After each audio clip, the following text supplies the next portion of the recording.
지금부터 사랑과 기도로 만들어가는 생명 있는 방송 CHB 크리스찬 헤럴드 방송을 시작합니다.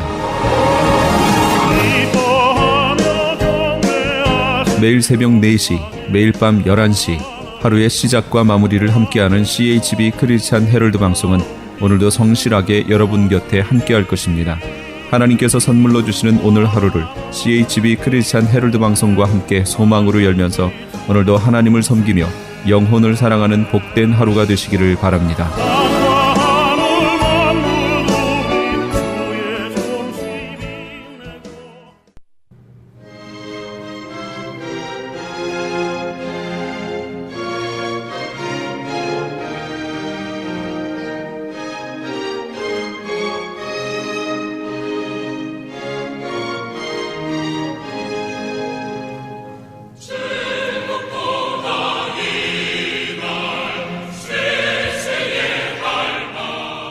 영혼의 쉼터.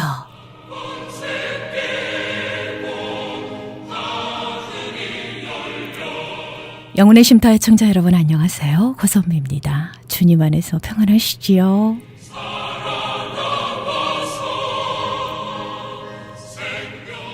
인생을 선물로 생각하면 가난 속에서도 감사의 노래가 흘러나오고요. 고난도 고난이라 여겨지지 않습니다. 미운 사람도 사라진다고 하네요. 선물로 받았다는 기쁨과 겸손함이 있기 때문입니다.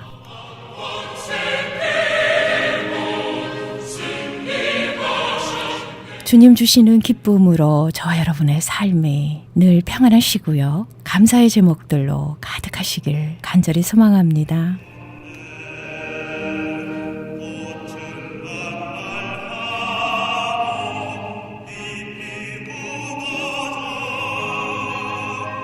여러분과 함께 기도로 만들어가는 크리스찬 헤럴드 선교방송 영혼의 쉼터 함께하고 계십니다.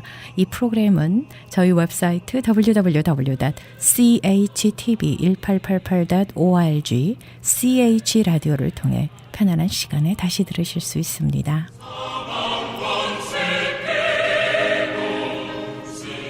이 시간 생명의 말씀 주십니다. 인해장로교회의 이재덕 목사님께서 은혜 주십니다. 요셉과 예수님의 닮은 점 시리즈 설교 첫 번째 시간입니다. 축복의 시간 되시길 바랍니다.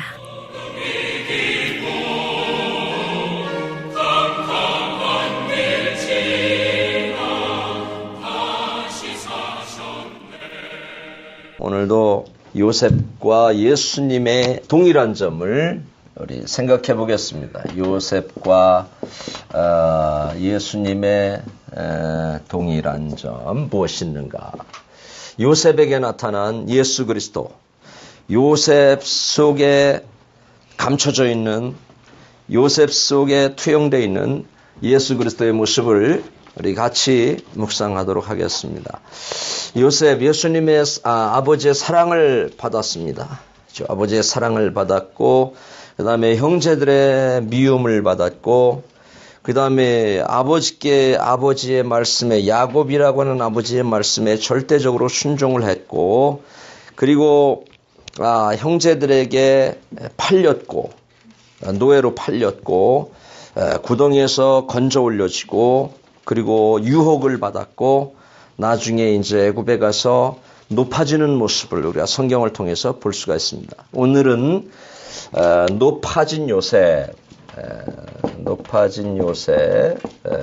요셉과 그리고 하늘 영광을 회복하신 예수 그리스도를 살펴보겠습니다. 높아진 요셉 그리고 하늘 영광을 회복하신 예수 그리스도. 그래서 이 높아진 요셉과 하늘 영광을 회복하신 예수 그리스도의 모습 속에서 우리가 오늘 한 가지 진리를 발견하기를 원하는 것입니다. 먼저 창세기 41장을 펴서 같이 한번 읽어보겠습니다. 창세기 41장 한번 펴서 40절부터 43절을 읽어보겠습니다. 거기에 보면 이제 요셉이 높아지는 모습을 우리가 볼 수가 있습니다. 너는 내 집을 치리하라. 내 백성이 다 내 명령을 복종하리니 나는 너보다 높음이 보좌뿐이니라. 바로가 또 요셉에게 이르되 내가 너로 애굽 온 땅을 충리하게 하노라 하고 자기의 인장반지를 빼어 요셉의 손에 끼우고 그에게 세마포 옷을 입히고 금사슬을 목에 걸고 자기에게 있는 버금수레에 그를 태우매 무리가 그 앞에서 소리치기를 엎드리라 하더라. 아멘. 그 다음에 넘어가서 빌립보서 2장 9절부터 11절을 보겠습니다. 앞에 읽은 것은 요셉이 높아진 것을 말씀하고 있고 그 다음에 빌립보서 2장 9절로 10절은 이제 예수 그리스도께서 높아지신 것을 하나님께서 말씀하고 있는 것을 볼 수 있습니다. 빌립보서 2장 9절로 11절을 같이 읽습니다. 이름으로 하나님이 그를 지극히 높여 모든 이름 위에 뛰어난 이름을 주사 하늘에 있는 자들과 땅에 있는 자들과 땅 아래에 있는 자들로 모든 무릎을 예수의 이름에 꿇게 하시고 모든 입으로 예수 그리스도를 주라 시인하여 하나님 아버지께 영광을 돌리게 하셨느니라. 아멘.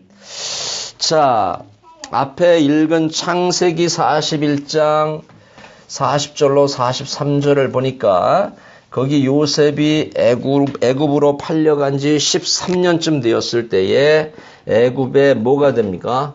프라임 미니스터, 이게 총리가 되는 것을 볼 수 있습니다. 그죠? 총리가 되었고 그 다음에 빌립보서 지금 2장 9절로 11절 말씀에 보니까 여기 보니까 하나님께서 예수 그리스도를 높이셔서 모든 이름 위에 뛰어나게 하셨다. 그러니까 이걸 보니까 하늘 영광을 회복하게 하셨다.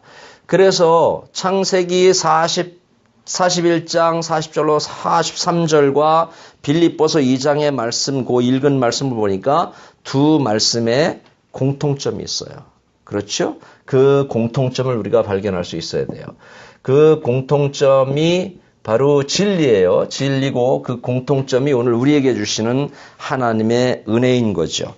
거기에 뭐가 있냐면 그 두 가지 말 속에는 이 하나님께서 허락하신 고난의 세월 가운데서 견뎠다. 아멘. 뭐 했다고요? 고난의 세월이 있었다고 하는 것이죠. 거기에 십자가의 길들이 있었다고 하는 것입니다. 요셉은 13년이라고 하는 세월 동안 고난을 당했는데 그 13년이라고 하는 고난을 다 견뎠다. 예수 그리스도 십자가의 고난, 우리가 잘 아는 그 십자가의 고난을 예수님께서 다 견디셨다. 그러니까 믿음이라고 하는 툴을 가지고 이 믿음 안에서 여기 플러스 믿음 플러스 뭐가 있었냐면 순종이 있었다. 믿음만 있어서는 안 됩니다. 믿음 플러스 뭐가 있어야 돼요? 순종이 있어야 됩니다. 그래서 고난 가운데서 믿음 안에 살면서 믿음 안에 사는 것도 중요하지만 거기에 플러스 뭐가 있어야 되냐면 순종이 있어야 된단 말이죠. 그래서 요셉과 예수님의 삶을 보면 순종의 삶을 사셨던 것을 볼 수 있습니다.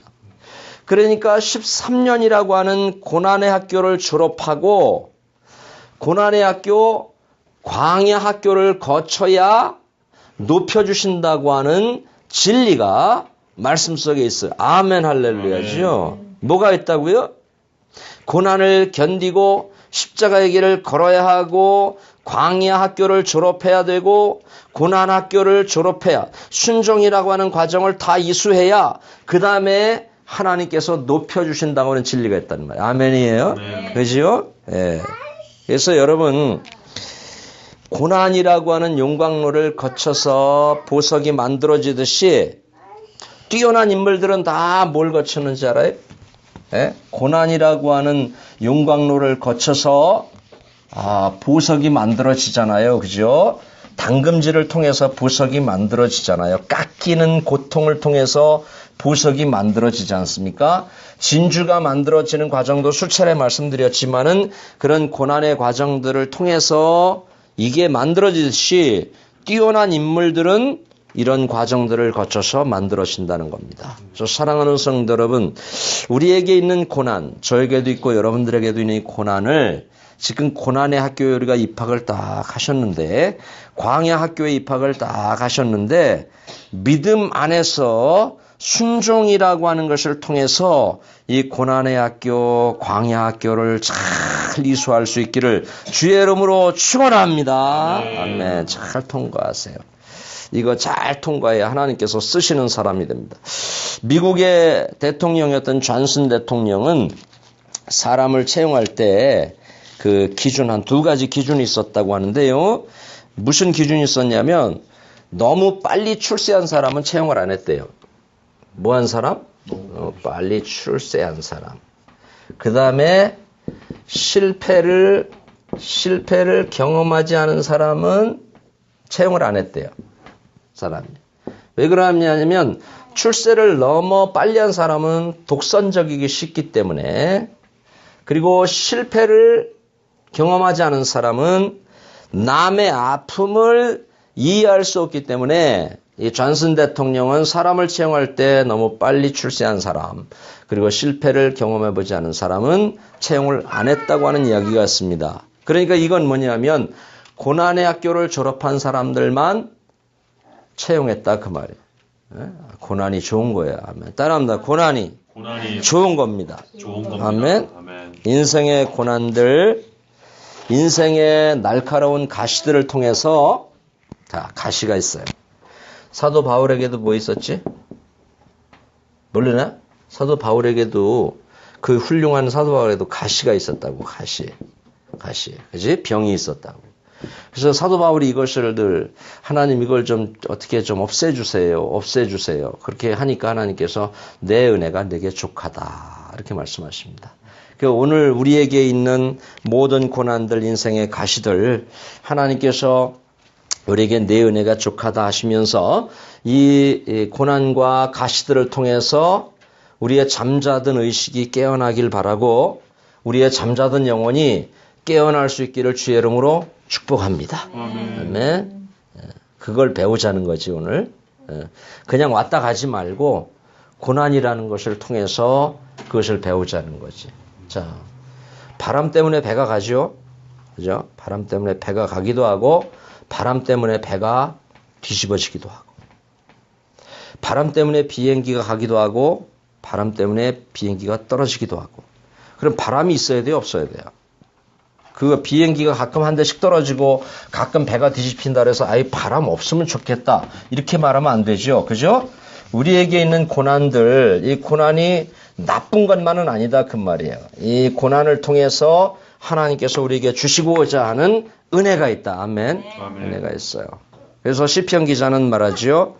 시편 119편 71절을 나중에 한번 찾아보세요. 119편 71절 찾아보면 시편 기자가 뭐라고 하냐면 내게 고난당하는 것이 유익이라. 이로써 내가 주의 율례를 배우게 되었나이다. 아멘. 고난당하는 것이 뭐라고? 따라해볼까요? 고난당하는 것이 내게 유익입니다. 아멘. 그것이 여러분의 능력이 되시길 바랍니다. 아멘. 그냥 구호가 아니라 진짜 삶의 능력이 됐으면 좋겠어요. 고난이라고 하는 포장지 이야기가 있습니다. 고난이라고 하는 포장지. 한번 잘 들어서 재밌어요. 어떤 사람이 천국에 갔어요. 천국에 갔더니 천사들이 무엇을 막 이게 포장하고 있는 거예요. 그래서 무엇을 포장하고 있느냐고 물었습니다. 그랬더니 천사가 사람들에게 줄 복을 내가 포장하고 있습니다. 이렇게 말했죠. 복이 사람들에게 잘 전달되도록 고난이라고 하는 포장을 내서 보낸다는 것입니다. 왜 포장을 하냐면 포장을 안 하면 사람들이 내용물만 보고 딱 거절해 버리니까. 나도 고난 싫거든요. 여러분도 싫을 거예요. 고난이 오면 그냥 이렇게 내용물만 보고 고난 싫어 막 이렇게 막 거부하는데, 그래서 천사들이 그걸 이제 포장을 잘 해가지고 이렇게 보낸다는 거죠. 이 사람이 물었습니다. 그럼 고난이라고 하는 껍데기는 어떻게 벗깁니까? 고난이라고 하는 이 포장지, 고난의 포장지는 어떻게 벗깁니까? 이렇게 물었더니 천사가 대답하기를 고난이라고 하는 포장지는 감사로만 벗길 수 있습니다. 아멘이에요? 아멘. 이해가 돼요? 아멘. 고난이라고 하는 포장지 뭐로 벗긴다고? 감사로만 벗겨진대. 천사가 그랬대. 야, 너한테 고난 있지? 그 고난은 네가 벗기려고 애써도 안 돼. 아무리 용을 써도 안 돼. 뭐로 하는 건지 알아? 고난이라고 하는 이 포장지는 이 감사로만 벗기는 거야. 이 얘기를 했다는 것이죠. 그러니까 고난이라고 하는 선물은 불평하면 더 단단해진대요. 이해가 되죠? 고난이라고 하는 이 선물은 불평하면 더 단단해지고, 고난이라고 하는 선물은 감사하면 물렁물렁 말랑말랑 이렇게 된다는 거예요. 그래서 고난이 싹 벗겨진다는 겁니다. 사랑하는 성도 여러분에게는 고난들 이제 감사하셔서, 저도 감사하고 여러분도 감사하셔서 그 고난의 포장지가 싹 벗겨질 수 있기를 주의 이름으로 간절히 축원합니다. 그래서 고난의 학교에서 순종이라고 하는 과정을 이수를 딱 해버리면 높아짐의 축복을 주신다. 아멘. 아까 읽은 말씀에 보니까 거기 요셉의 이야기를 하면서 바로가 요셉에게 해준 게 몇 가지가 되는데요. 한번 찾아볼래요? 아까 그 성경 다시 돌아가서 그냥 읽었습니까? 뭘 좀 이렇게 발견하면서 읽었습니까? 한번 봐봐. 아까 40장 40절로 43절 보니까 그 바로가 요셉을 높이는 건데, 거기 보면 바로가 요셉에게 해가지고 몇 가지가 나온다고. 그런 걸 좀 찾아야 되죠. 몇 가지가 있나? 뭘 껴줬어? 예? 인장반지 껴주고, 그 다음에 뭘 입혀줬지? 세마포 옷을 입혀줬지. 그 다음에 목에다 뭘 걸어줬지? 금사슬을 걸어줬지. 그 다음에 뭘 태워줬지? 버금술에 태워줬지. 그 다음에 사람들이 그에게 어떻게 했지? 다 엎드려서 엎드려라 이렇게 사람들이 그를 높이잖아요. 그죠? 이런 걸 발견해야 돼요. 고난이라고 하는 학교를 졸업을 하면 하나님께서 높여주신다. 아멘. 아멘이에요. 진짜요. 인장반지를 끼워줬다는 것은 왕의 옥새 같은 거예요. 인이 새겨진 것입니다. 그래서 바로가 자기의 권리를 누구에게 위임해 준 겁니까? 요셉에게 위임해 준 거예요. 세마포 옷을 입혀줬다는 것은 애굽의 고관들이나 제사장들이 입는 옷을 그에게 입혀줬다고 하는 거 보니까 그의 신분과 그의 지위를 이게 하나님께서 높여주신 거죠. 금사슬을 목에 걸어줬다는 것은 명예를 상징하는 건데 왕의 호의를 받는 사람이다. 그 다음에 버금술에 태웠다는 것은 애굽의 이인자라고 하는 그런 의미가 있어요. 이인자로 높여주셨다. 그리고 백성들의 엎드림이라고 하는 것은 아브레크 이런 말이에요. 아브레크. 이게 아마 히브리어니까 그 백성들이 엎드려서 아브레크 막 그런 것 같아. 이렇게 막 백성들이 길가에 엎드려서 마치 김정은이가 지나가면 막 박수를 막 이렇게 치잖아. 그거 봤어? 북한 그 병사들 박수 치는 거나 미친 것 같아, 다. 이러면서 이런다고요. 그게 어디 그거 시킨 거 아니면 그렇게 하겠어요? 그지? 그러니까 여기 요셉이 지나가면 백성들이 어떻게 한다고? 아브레카! 요셉 아브레카! 그러면서 막 박수를 친 거예요. 그를 높인 거예요. 그를 경배했다는 얘기죠. 사랑하는 성도 여러분, 이 고난이라고 하는 광야 학교를 잘 졸업하셔서 하나님께서 이렇게 저와 여러분을 높여주시는 역사가 있어지길 축복합니다. 아멘. 저도 좀 높아졌으면 좋겠어요. 이제 하나님께서 이제 높여주실 때가 됐어요. 내 이름을 높여달라는 게 아니라 하나님의 영광을 위해서 높여달라는 거지. 그지? 근데 그런 조짐이 지금 보이고 있어요. 그지? 자, 그 다음에 두 번째는 요셉과 예수님의 그 동일한 점, 기근에 허덕이는 누굴 구했어요? 백성들을 구했어요. 그죠? 기근에 허덕이는 백성들을 구했습니다. 그리고 예수 그리스도는 백성들의 뭐가 됐냐면 백성들의 영생의 떡이 됐다. 그죠? 자, 동일해. 그지? 여기는 기근에 허덕이는 백성들을 다 구원했어요, 요셉은. 그리고 이 예수 그리스도께서는 영적으로 허덕이는 백성들에게 영생의 떡이 되셨다. 아멘. 그죠? 똑같아요. 그래서 요셉의 모습 속에 예수님의 모습이 있습니다. 창세기 41장 53절부터 55절을 읽겠습니다. 창세기 41장 53절로 5절 찾아서 부터 읽습니다. 시작. 애굽 땅에 7해 풍년이 그치고 요셉의 말과 같이 7해 흉년이 들기 시작하매 각국에는 기근이 있으나 애굽 온 땅에 식물이 없더니 애굽 온 땅이 주님의 백성이 바로에게 부르짖어 양식을 구하는지라. 바로가 애굽 모든 백성에게 이르되 요셉에게 가서 그가 너에게 이르는 대로 하라 하니라. 아멘. 그 다음에 요한복음 6장 47절로 51절을 보겠습니다. 그 다음에 요한복음 6장 47절로 51절을 보겠습니다. 시작. 진실로 진실로 너에게 이르노니 믿는 자는 영생을 가졌나니 내가 곧 생명의 떡이로라. 너의 조상들은 광야에서 만나를 먹었어도 죽었거니와 이는 하늘로서 내려오는 떡이니 사람으로 하여금 먹고 죽지 아니하게 하는 것이니라. 51절까지 하나 더 읽어요. 나는 하늘로서 내려온 산떡이니 사람이 이 떡을 먹으면 영생하리라. 나의 줄 떡은 곧 세상의 생명을 위한 내 살이로 하시니라. 아멘. 자, 중요한 게 있어요. 요셉에게 가면 양식이 해결됐습니다. 그죠? 아멘이죠? 아멘. 그리고 그 앞장들에 보면 요셉에게 가면 땅도 나눠줬습니다. 난 여기서 진짜 중요한 걸 발견합니다. 요셉에게 가면 양식이 해결됐고 요셉에게 가면 땅을 나눠줬다. 그럼 예수 그리스도께 가면 양식이 해결되는 것이죠. 아멘. 뭐가 해결돼요? 양식이 해결되고 예수 그리스도께 가면 우리에게 천국을 분양해 준다고. 아멘. 천국을 분양해 준다고. 자, 그래서 여기 영어 성경에 보니까 I am the bread of life. 내가 생명의 떡이로라 이렇게 말하죠. 이건 복음의 본질을 말하는 건데요.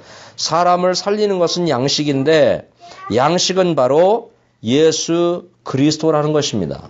양식은 누구라고요? 예수 그리스도. 그러니까 땅의 양식보다 더 중요한 것은 영생의 양식이라는 것입니다. 아멘. 땅의 양식보다 더 중요한 건 영생의 양식. 그래서 사람이 떡으로만 살 것이 아니라고 했지 않습니까?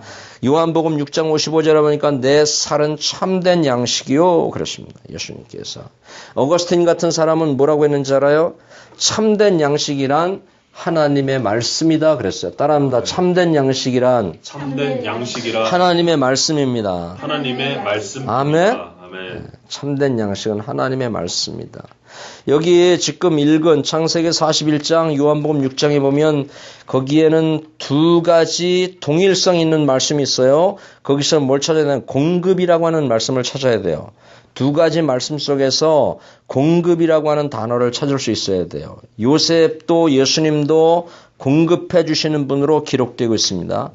공급돼야 살 수 있고 공급이 있으니까 사는 것입니다. 우리가 주기도문 할 때 우리에게 일용할 양식을 주옵시고 이것은 무슨 얘기예요? 공급해 달라는 것입니다. 하나님으로부터 공급이 없으면 나는 살 수 없다는 그런 얘기죠. 그렇죠? 이런 공급이 여러분들에게 계속될 수 있기를 주의 이름으로 축복합니다. 광야 40년은 인생을 말하는 것이거든요. 광야 출애굽해서 광야 40년은 우리 인생을 말하는 거예요. 순례자의 길을 걷고 있는 인생의 여정을 말하는 것인데 하나님의 공급이 없으면 너희가 살 수 없다는 것입니다. 메마른 광야에서 물도 없고 먹을 것도 없는 광야에서 하나님의 공급이 없이는 너희가 살 수 없다. 이것을 말씀하고 있죠.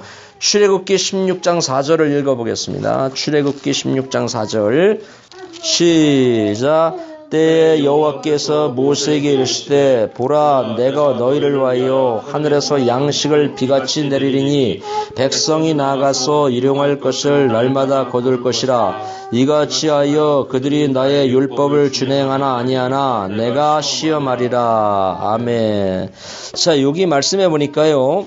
내가 너희를 위하여 하늘에서 양식을 어떻게? 비같이 내리라. 백성이 나가서 일용할 것을 날마다 거둘 것이니라. 저는 이 말씀을 보면서 무릎을 딱 쳤어요. 진짜예요. 무릎을 딱 쳤는데 왜 그러냐면 내가 너희를 위하여 하늘에서 양식을 비같이 내린다. 이게 뭘까 과연? 이게 과연 뭘까? 양식을 비같이 내린다. 그러면 분명히 이건 만나를 얘기하는 건데, 그치? 이제 구약 성경에 이스라엘 백성들이 먹을 것이 없다고 막 불평할 때 하나님께서 하늘에서 만나와 메추라기를 막 내렸잖아요. 지금 그것을 말하는 것인데 지금 신약 시대에는 만나와 메추라기 없잖아요. 그 당시에는 진짜 만나와 메추라기가 막 내려서 이스라엘 백성들이 아침에 나가서 그걸 걷어다 먹고 살았잖아요. 제가 이걸 무릎을 딱 치면서 하늘에서 하나님께서 은혜의 단비를 매일같이 내리시겠다. 그러니까 은혜의 단비를 매일같이 걷어다 먹는 사람은 사는 것이고 은혜의 단비를 거둘 수 없는 사람은 늘 궁핍한 거죠. 신기합니다. 사람이 살아가는 게 다 똑같아요. 새끼 밥 먹고 그저 세상에서 부대끼며 사는 것 똑같은데 어떤 사람들은 은혜의 단비를 계속 하늘에서 비같이 내리는 은혜의 단비를 계속 공급받으면서 그런 가운데서 은혜 중에 사는 사람이 있고 그렇지 않은 사람들이 있단 말이죠. 그래서 우리들은 바로 은혜의 단비로 쏟아지는 하나님의 그 거룩한 은총들을 매일같이 받아서 사는 저와 여러분들이 될 수 있기를 주님으로 진짜 축복합니다. 아멘. 진짜 축복합니다. 그래야 삽니다. 그렇지 않으면 못 살아요. 못 살아요. 누가복음 12장에 보면 거기 부자 이야기가 나와요. 너무 잘 아는 이야기죠. 부자 이야기가 나온다고요. 세상 것 잔뜩 쌓아놓고 이만하면 됐다. 아, 풍족하다, 풍족하다, 풍족하다. 그럴 때 주님께서 그에게 말씀하시죠. 오늘 밤에 내 생명을 내가 싹 취해가면 너를 불러가면 그것이 네 것이 되겠느냐. 내가 누리고 사는 거, 내가 쌓아둔 거, 내가 지금까지 모은 거, 내가 남을 무시하고 남에게 상처를 주고 그러면서 내가 다 모은 것이 너는 네 것이라고 하는데 만약에 오늘 밤에 내가 내 생명을 싹 걷어가면 그것이 네 것이 되겠느냐 하면서 주님께서 그 사람에게 뭘 얘기하는 거냐면 영생의 양식을 준비하는 것이 복된 것이다 그 말이에요. 영생의 양식이 중요하다는 이야기죠. 오늘 말씀을 통해서 여러분들이 두 가지만 기억하시면 되겠어요. 제가 말씀드린 것처럼 두 가지. 높임을 받기 위해서는 내가 정말 높임을 받고 하나님의 영광을 드러내기 위해서는 먼저 고난의 학교를 잘 졸업해야 된다고 하는 거. 광야 학교를 잘 졸업해야 된다고 하는 거. No cross, no crown. 아멘. No cross, no crown. 십자가 없이는 영광이 없어. 고난이 없이는 높아짐이 없어.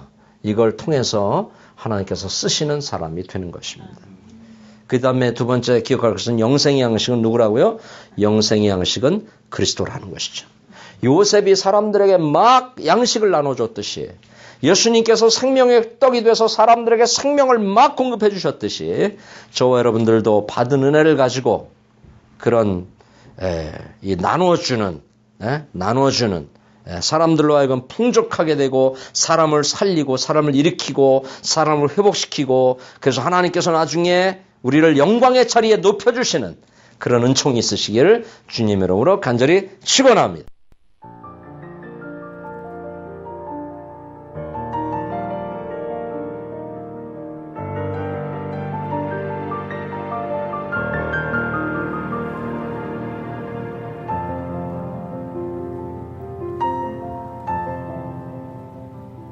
지금까지 인해장로교회의 이재덕 목사님께서 말씀 주셨습니다. 통성기도가 강한 교회, 찬양의 능력이 강한 교회, 성령의 능력이 강한 교회, 놀라운 치유의 역사가 나타나는 교회. 이재덕 목사님의 오늘의 말씀은 요셉과 예수님의 닮은 점 3 설교 첫 번째 시간이었습니다. 말씀을 통해 은혜의 시간 되셨는 줄 믿습니다. 인해장로교회의 위치는요, 웨스턴과 163가 가디나에 자리하고 있습니다. 말씀 듣고 신앙상담 원하시는 분은 310 지역 634-4084, 310-634-4084번으로 상담하시기 바랍니다.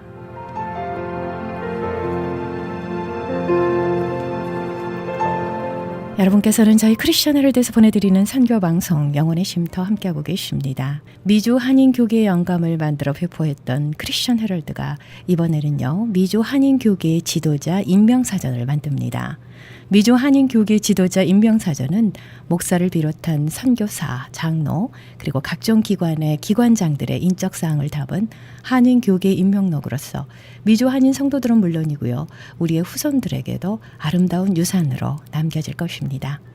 미주 한인교계 연감에 이은 이번 미주 한인교계 지도자 임명사전은 명예나 자랑이 아닌 힘들고 어렵게 쌓아올린 수고와 땀의 결정체들이 헛되지 않도록 기록물을 남기려고 하는 의도에서 기획됐습니다. 올 연말에 출판 계획을 가지고 있습니다. 한인교계 지도자 여러분들의 많은 참여를 부탁드립니다. 미주 한인교계 지도자 임명사전과 관련된 자세한 문의는 크리스천 헤럴드 전화번호입니다. 213-353-0777 213-353-0777번으로 전화 주시기 바랍니다. 고맙습니다.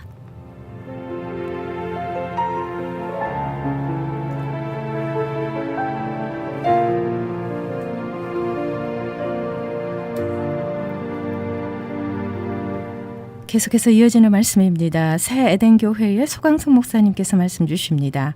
영혼의 사막을 녹색화하라 라는 설교 제목의 메시지입니다. 은혜의 시간 되십시오.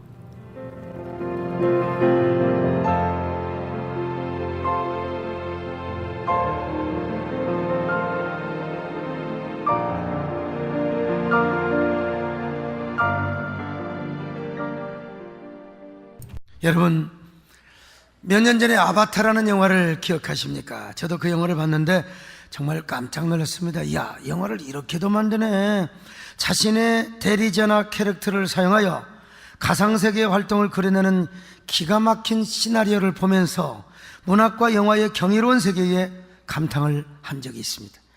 이어령 교수님의 평론대로 영화는 생명 자본주의 시대를 열어가는 콘텐츠 혁명의 메시지를 확실하게 제공해 주었습니다. 다시 말하면 현대인에게 무엇보다 중요한 것이 뭐냐? 물질 문명이나 눈부신 과학 문명이 아니라 생명이 자본이고 녹색이 자산이라는 메시지를 우리에게 확실하게 제시해 주었던 것입니다. 내용은요, 인간이 희귀 지하자원을 차지하기 위해서 우주의 한 행성인 판도라를 정복하는 내용으로 시작합니다. 그런데 판도라 행성에서 보니까 초전도 물질의 희귀 금속인 은옥타늄의 광맥이 발견이 되었습니다. 그래서 미국의 자원개발공사인 RDA 회사는 그 희귀 자원을 얻기 위해서 꼬리가 달린 이 나비족을 몰아내려고 합니다. 나비족은 진짜 영적인 생명인 숲과 근원적으로 소통을 하며 살고 있었던 원시족이었습니다. 그래서 그들은 그 영적인 생명의 숲을 지키기 위해서 필사적으로 저항하며 인간들과 전쟁을 합니다. 그러나 인간들은 온갖 첨단 기기와 무기를 내세워서 나비족들이 모신으로 섬겨온 성스러운 산을 파괴하려고 하죠. 그리고 영혼의 거목들을 일순간에 쓰러뜨리려고 합니다. 그러자 나비족들은 온갖 희귀 동물들을 이용하고 서로 적대적인 관계에 있었던 원초적인 괴물들까지 연합하여 첨단 기기와 싸우는 것입니다. 그런데 그때 이 지하자원 세계의 정보 수집차 밀명을 띠고 나비족을 향해 내려갔던 전 해병 대원인 제이크라는 아바타가 있어요. 이 아바타가 정보 활동을 하다가 원주민인 나비족 여인과 사랑에 빠집니다. 나비족이 사는 아름답고 신비스러운 생명의 숲, 그리고 그의 모든 존재와 소통을 하면서 야, 인간보다 나비족이 좋다. 그리고 그 나비족 여인을 사랑하게 된 거예요. 그리고 이 숲을 파괴하려고 인간들이 계획 중이니까 빨리 대책을 세워야 된다. 이 나비족들에게 아주 정보까지 갖다가 주는 일을 합니다.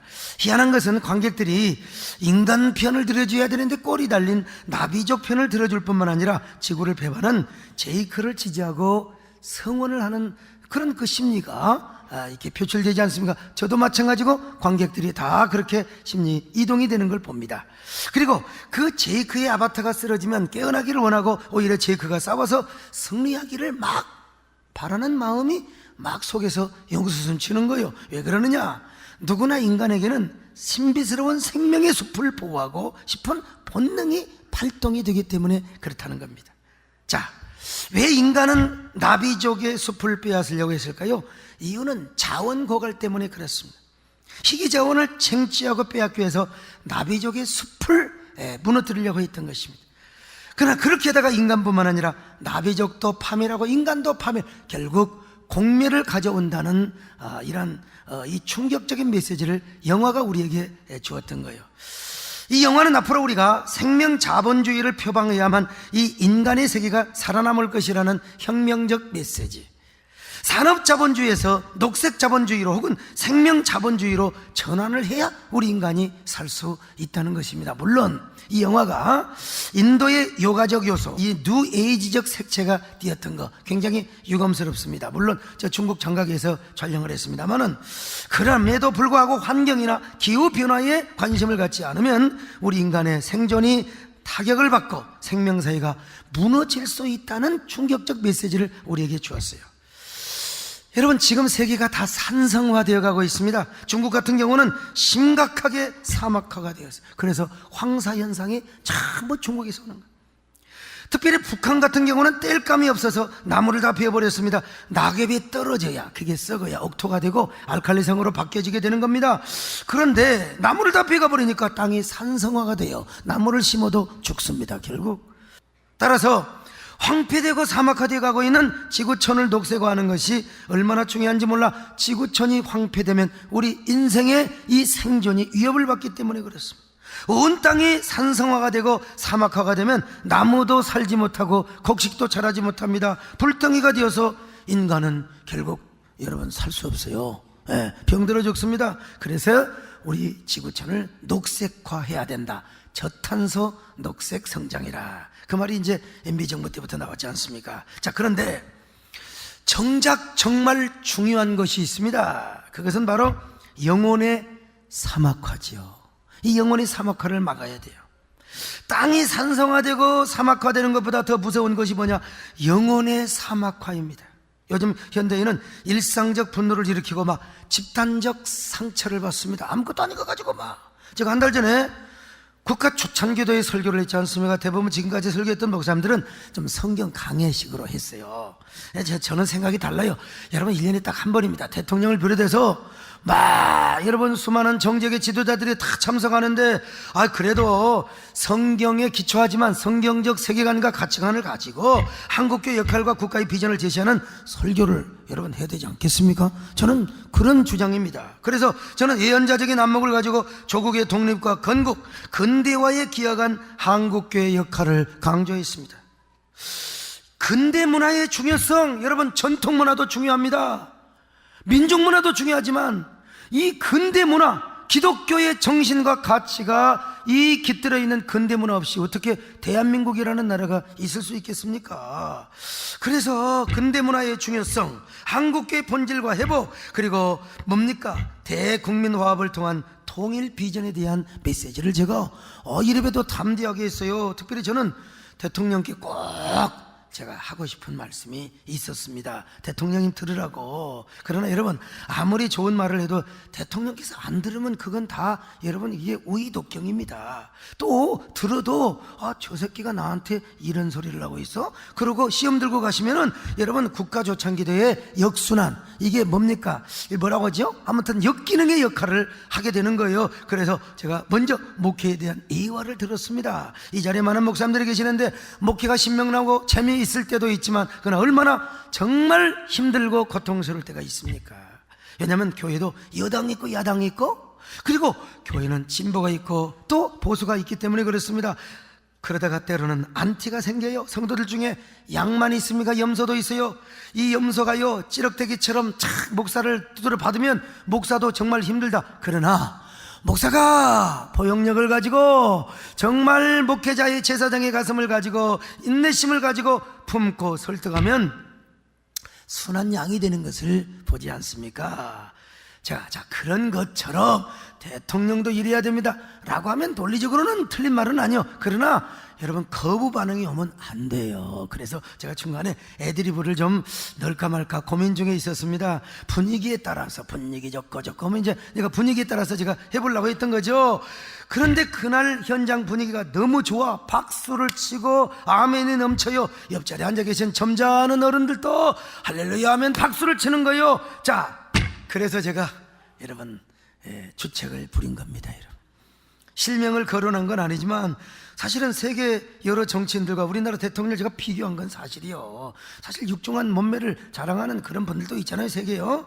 근데 우리나라 대통령에서는 세계 다른 여성 정치인과는 달리 여성으로서의 미와 덕과 갖췄다고, 미와 덕까지 갖추셨다고. 이건 누가 보아도 경직된 분위기를 풀기 위한 소프트한 유머였고 현장에서 큰 폭소가 터질 정도로 화기애애한 분위기였어요. 아무리 우리 정건사님과 기도 많이 해도 진짜 정건사님 젊으시네요 그래야지, 아이고 정건사님 폭삭 늙었네요 그럼 되겠습니까? 누구나 다 좋아하는 거지.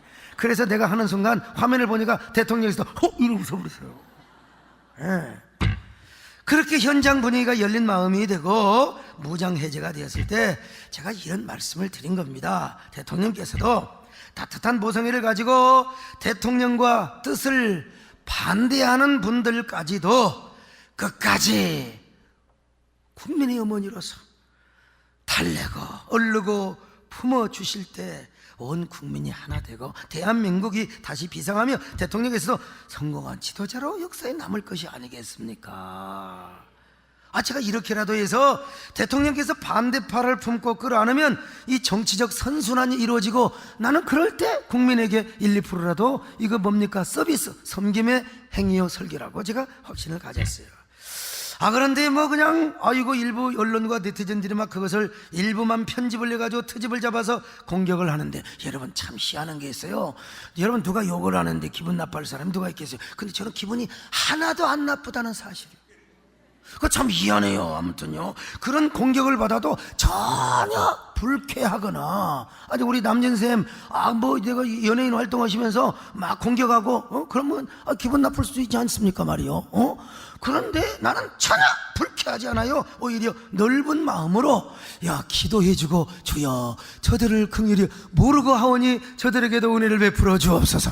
난 내가 봐도 진짜 훌륭한 것 같아요. 정말 난 내가요 노벨 평화상 이 위원장이라면 나에게 노벨 평화상을 주고 싶어. 나는 아주 왜 내가 또 1, 2부 시간에 그런 얘기를 못했는지 몰라요. 아무튼 다만 무엇이 신경 쓰이고 무엇이 열받게 하느냐, 저에게 들어오는 문자들 때문에 목사님 전혀 신경 쓰지 마세요. 절대로 신경 쓸 일이 아닙니다. 아니 내가 신경을 언제 쓰나? 저녁에 자려고 이제 딱 핸드폰을 꺼야 되는데 안 끌 때가 있잖아요. 윙 울려서 보면 목사님 신경 쓰지 마세요. 그러다 보니까 신경을 써버렸어요. 아니 그냥 말이요, 목사님이 이제까지 전례 없는 유례 없는 최고의 설교를 하였습니다. 진짜 이런 문자 엄청 받았거든요. 근데 이런 문자를 받다 보니까 신경을 써버렸어요. 이때 제가 진짜 제 가슴에 느꼈던 것, 그리고 제 눈으로 보였던 게 뭐냐? 바로 영혼의 사막화였습니다. 저의 설교문이 국민일보를 비롯해서 온 인터넷에 실렸지 않습니까? 이거 읽어보면 전후문맥 보면 그런 말 해서는 안 되죠. 그러나 특정 단어 하나 가지고 마녀 사냥식으로 공격하는 이 영혼의 사막화, 이 사회의 사막화를 바라보면서 참 제 마음이 아팠어요. 왜 이렇게 갈수록 사람들의 영혼이 사막화되고 산성화되어 갈 것인가? 여러분 두 가지 이유가 있습니다. 첫째는 아담과 하와가 에덴 동산에서 죄를 짓고 하나님의 형상이 파괴된 채 에덴의 동쪽으로 쫓겨났어요. 에덴 동산은 언제든지 하나님과 만나고 하나님과 교제하고 동행하는 것이요. 그런데 아담과 하와가 선악과를 따먹고 쫓겨났잖아요. 하나님 형상이 파괴됐어요. 하나님의 형상이 파괴되고 하나님과 분리되고 에덴의 동쪽으로 쫓겨난 이후로 여러분 그 에덴의 동쪽과 그 인간의 마음은 온갖 살육과 분노, 증오와 미움, 그리고 시기와 질투가 가시덤불처럼 가득한 것이요. 오직하면 여러분 가인이가 아벨을 돌로 쳐 죽였겠습니까? 그리고 그 꼴을 아담과 하와가 먹겠다 이 말이에요. 두 번째 이유는요, 후기 구조주의와 포스트 모던의 영향 때문이라고 할 수 있어요. 이 구조주의 때만 해도요, 그래도 이성이라는 게 있어요. 서로 안 맞고 서로 티격태격해도요, 만나서 대화하고 이게 논리적으로 설명을 하면 마음에 안 들어도 논리가 맞으면 논리가 맞으면 어떡합니까? 서로 생각을 존중하고 너는 너고 나는 나지만 그래도 존중해 줬어요. 근데 후기 구조주의로 오면서 이 기존의 사회적 전통과 세계관, 가치관, 윤리, 도덕적 체계를 완전히 해체시켜 버렸어요. 소위 말하면 감성적, 이성보다 감성이 발달해서 감성이 중심이 되어서 어떻게 하느냐? 이 감성적 쏠림 현상까지 일어나기 시작해요. 그래서 누가 한번 나쁘다, 한국교회 나쁘다 그러면 다 나빠버려. 그냥 소강석이 나쁘다 다 나빠버려. 참, 이게 감성적 쏠림 현상입니다. 그래서 막 벌떼처럼 달려들어서 막 무차별 난타를 가하는 거예요. 이게 여러분 건강한 사회가 될 수가 없어요. 레밍 효과라는 것이 있지 않습니까? 레밍이라는 들쥐가 있는데, 레밍이가 야 나를 따라와 그러면 뒤에 수백 수천 마리의 들쥐가 막 따라오다가 결국은 그냥 절벽에서 야 안 된다 안 된다 그런데도 이 쥐들이 탁 와가지고 절벽에 다 떨어져 다 같이 공멸해 죽는다 이 말입니다. 마찬가지로 우리 사회도 이게 이성적 판단을 하지 못하고 집단적 상처와 분노의 쏠림 현상으로 달려가다가 결국 공멸로 가면 안 된다. 후기 구조주의가 모든 사회적 규범과 전통 가치를 파괴하고 더 나아가 뭘 이루느냐? 반기독교 사상을 만들어냅니다. 그러니까 인간의 영혼과 생명의 가치보다는 반윤리적이고 반도덕적인 것이라도 현재 좋으면 좋은 거야.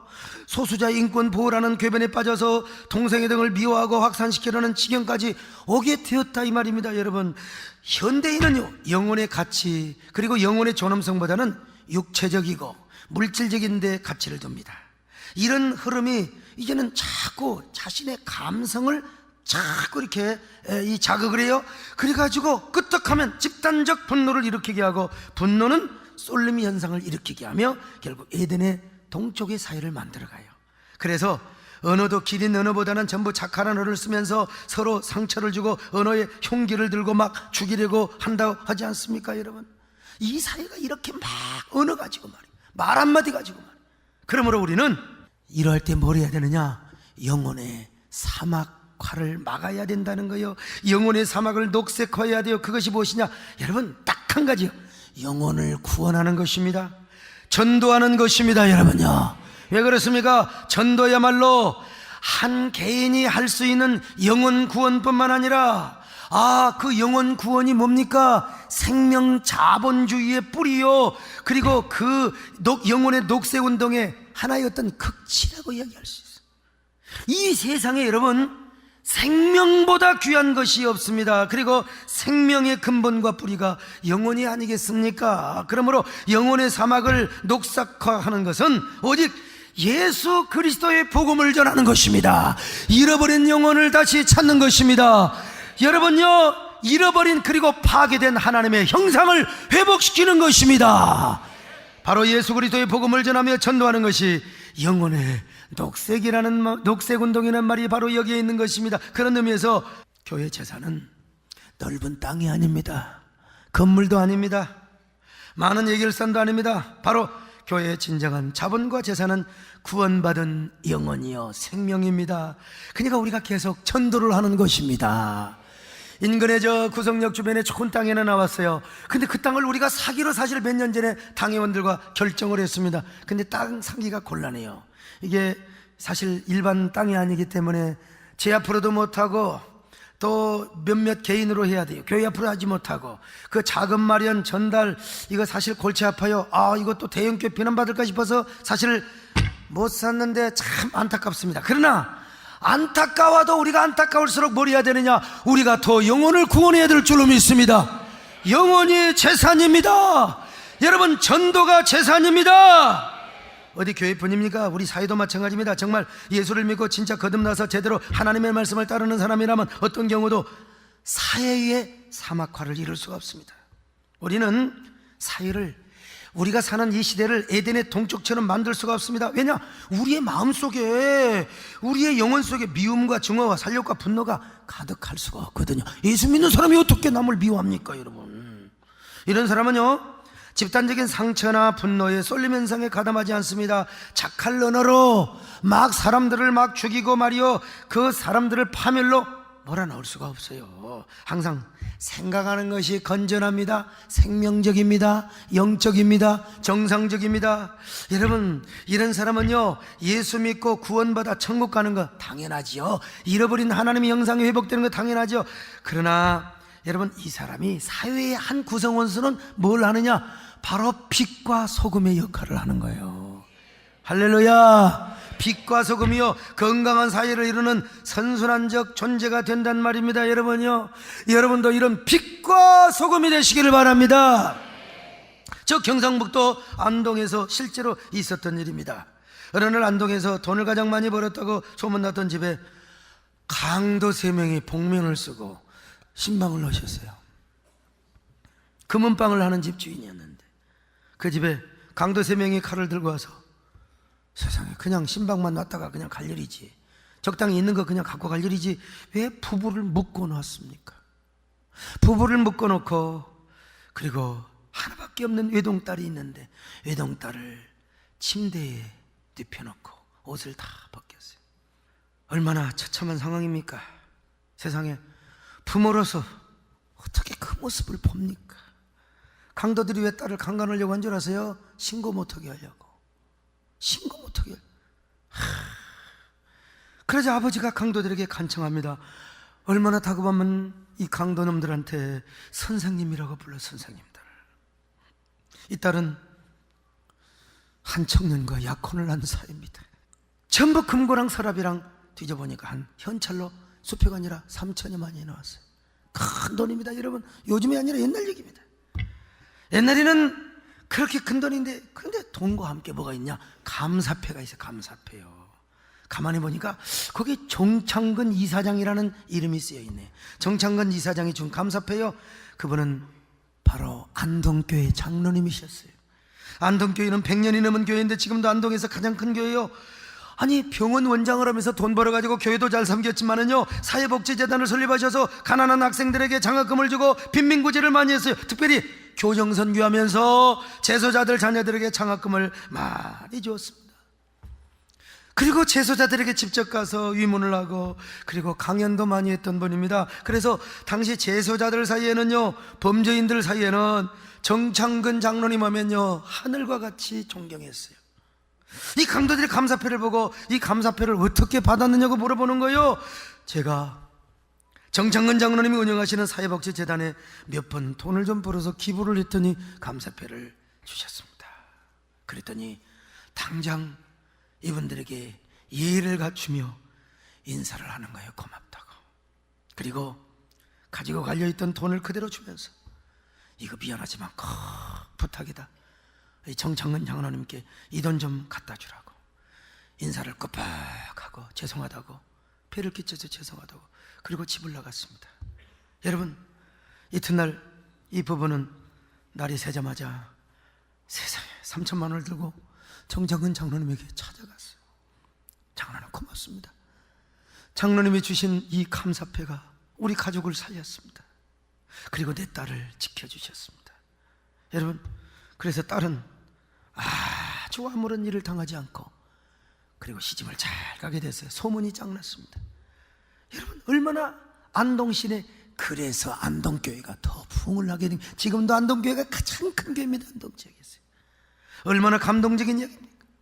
얼마나 정창근 장로님이 그 지역사회에 빛과 소금이 되었으면 강도까지 감동을 받았단 말입니까, 여러분요. 그렇게 강도까지 감동시킬 수 있었던 그는 어떤 사람이었느냐? 예수 믿는 장로님이었습니다, 여러분요. 그가 하나님을 진짜로 만나고 예수님을 왕으로 모셨기 때문에 강도들까지 감동을 받았다는 것입니다. 여러분, 빛과 소금의 역할을 하였기 때문에, 그래서 예수님이 뭐라고 말씀하셨어요? 이렇게 말씀하셨어요. 마태복음 5장 13절 시작. 너희는 세상의 소금이니 소금이 만일 그 맛을 잃으면 무엇으로 짜게 하리요? 자, 그렇다면 오늘 우리가 해야 될 일이 뭐냐? 여러분, 복음을 전하는 것입니다. 여러분, 우리가 열심히 복음을 전하는 것입니다.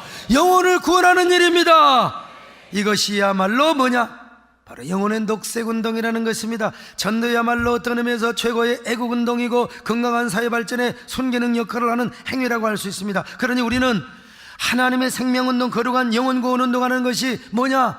하나님의 도성, 거룩한 킹덤 빌더자가 되는 것인데, 이게요 최고로 자부심 있는 일을 하는 것이고, 이거 가장 귀한 일입니다. 여러분, 하나님은 예수 그리스도를 통해서 죽은 영혼을 살리는 운동을 내오셨습니다. 잃어버린 영혼을 찾는 운동을 내오셨어요. 그래서 예수님으로 하여금 우리를 대신하여 십자가에 죽게 하셨습니다. 할렐루야. 바로 그 십자가의 죽으심으로 말미암아 죽은 영혼이 살리심을 받고 빼앗긴 영혼이 도로 찾짐을 얻게 된 것입니다. 구약의 역사뿐만 아니라 신약의 기독교 2000년 역사는 어떤 역사였습니까? 모든 영혼을 구원하는 것이고, 모든 인간으로 하여금 하나님을 아버지라고 부르게 하는 역사입니다. 하나님을 아버지라고 부르게 하는 역사. 그래서 오늘 본문도 말씀하지 않습니까? 하나님은 모든 사람이 구원받고 진리에 이르기를 원한다고. 자, 디모데전서 2장 4절 시작. 하나님은 모든 사람이 구원을 받으며 진리를 아는 데 이르기를 원하느니라. 여러분, 하나님은 모든 사람이 구원받기를 원하십니다. 우리 하나님은 모든 사람의 진리를 아기를 원하십니다. 그러니까 우리는 영혼 살리는 일을 해야 됩니다. 하나님은 전도를 기뻐하십니다. 영혼이 녹색이 되기를 원하십니다. 여러분, 영혼의 녹색 운동은 하나님이 가장 소원하신 일이라 이 말입니다. 오늘도 거듭나지 않는 사람의 영혼은 황폐되어 있습니다. 아무리 똑똑하고 훌륭해도 그의 영혼이 빼앗긴 들과 같고 황폐한 광야와 같습니다. 광야에는 생명이 없어요. 빼앗긴 들에는 녹색이 없습니다. 그래서 사도 바울은 우리가 때를 얻든지 못 얻든지 복음을 전하라고 권면하고 있었던 것입니다. 자, 디모데 후서 4장 2절 시작. 너는 말씀을 전파하라. 때를 얻든지 못 얻든지 항상 힘쓰라. 범사에 오래 전문가 가르침으로 경책하며 경계하며 인내해요. 목사도요 아무리 설교도 변화되지 않는 사람에서 인내해야 됩니다. 여러분, 전도에도 막 죽겠다고 안 믿는 사람이 있어요. 그래도 인내하며 여러분 그들을 찾아가야 됩니다. 여러분, 그렇게 해서 그들로 하여금 예수 그리스도를 믿게 해야 됩니다. 복음을 전해야 됩니다. 바로 이것이 영혼의 사막화를 막는 길이요 영혼의 녹색 운동인 것입니다. 그러므로 여러분, 이번 한 주간도 한 손에 복음을 들고 한 손에 사랑을 들고 온 땅 구석구석 온 동네 거리와 집을 찾아다니며 그리스도를 전하십시다. 여러분, 그리스도를 전하십시다. 주의 성도들이 예수의 꿈을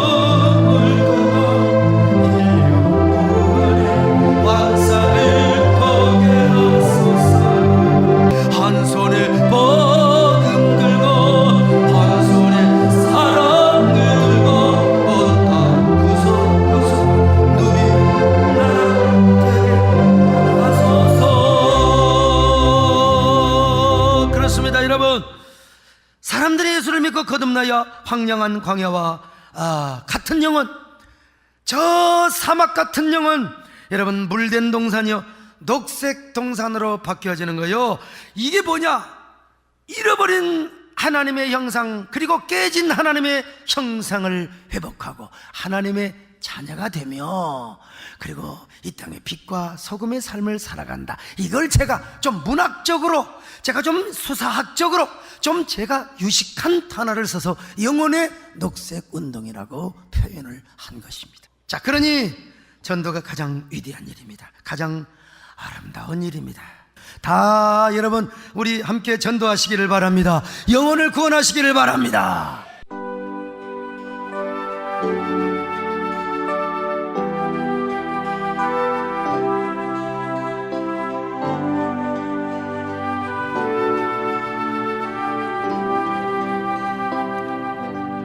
지금까지 새해된 교회의 소강성 목사님께서 영혼의 사막을 녹색화하라라는 설교 제목으로 은혜 주셨습니다.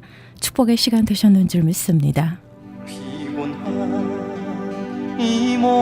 지금까지 저희 크리스천 헤럴드에서 보내드리는 선교방송 영혼의 쉼터 함께 하셨습니다. 다윗과 요나단의 주님이여 이 손을 전해드리면서요, 저는 여기서 물러갑니다.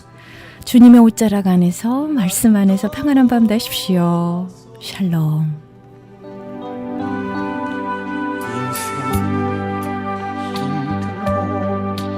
고난이 겹칠 때에 주님 날 도와주소서.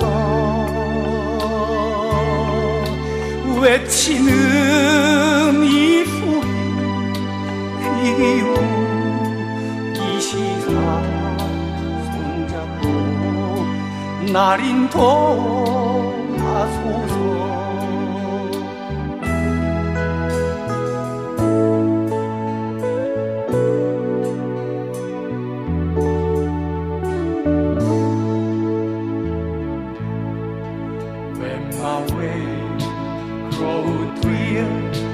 Precious Lord, near when my life is almost gone. Hear my cry, hear my call, hold my hand, lest I fall. Take my hand, precious Lord, lead me home.